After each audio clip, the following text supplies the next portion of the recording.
Do you ever notice how some people just never seem rattled? Going through life with a strong sense of assurance, like something is constantly grounding their reality? Most people think that meditation is the key to mindfulness. But what if I told you there is something much deeper behind what it means to be mindful?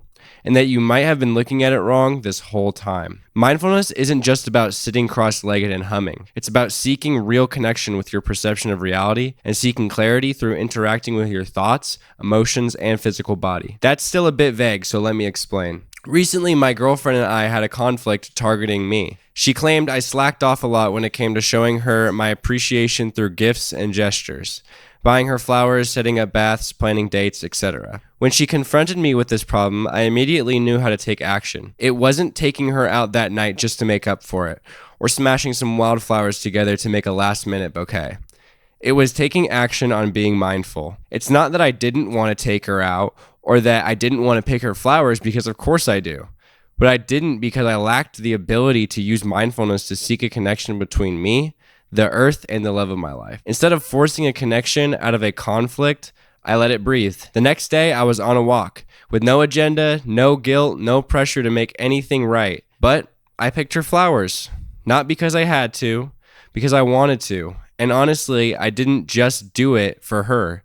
I did it for me too, because it gave me that clarity and peace of mind I needed. Mindfulness is actually a tool we can use to seek clarity in many aspects of our lives, and it's fundamental for seeking fulfillment. However, there is actually a massive paradox when it comes to mindfulness. Did modern life take away the most human thing about us? Buddhists, Native Americans, and Greek Stoics practiced mindfulness for thousands of years daily. And it was only until recently a modern life gave us everything we needed except a connection with Earth. Mindfulness is to be one with the Earth, and we all know what separates us from that.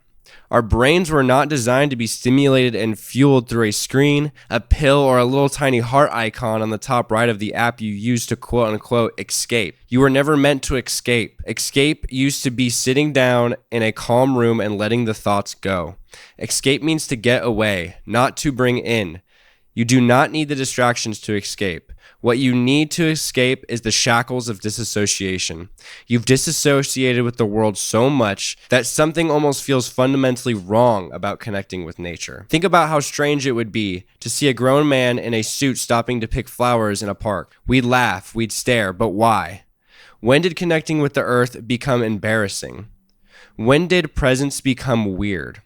When did stopping to smell the roses go from our reality to just a saying? But that right there, that's the first step I would take. Be the guy in the suit that stops and smells the roses. The next time you're walking outside and you see something that piques your interest, even if it's a little bit, go to it. That is seeking mindfulness.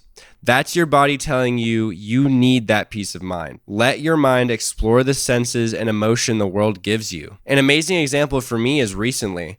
I was heading back home from work and I seen some flowers on the side of the sidewalk. And there was a voice that told me to just pick them. I gave it no attention and continued going home. But now in retrospect, I see that that was a natural attempt at trying to be mindful and connecting with the earth. Now, with all that said, meditation isn't wrong. It's just incomplete. But now that you really understand mindfulness, you can use meditation to force you into a state of consciousness. And you can sustain that state by using what I taught you today about mindfulness. Alright, well, if you guys enjoyed this video, then maybe you guys would enjoy some of my other videos. The last video I posted was about how to take control of your life and the actual steps that you should put in place to do that. If that sounds interesting to you, click the card above. But as far as that, I want you guys to have an amazing day. Leave a like and a comment and maybe subscribe. And I'll see you guys in the next one. See you later.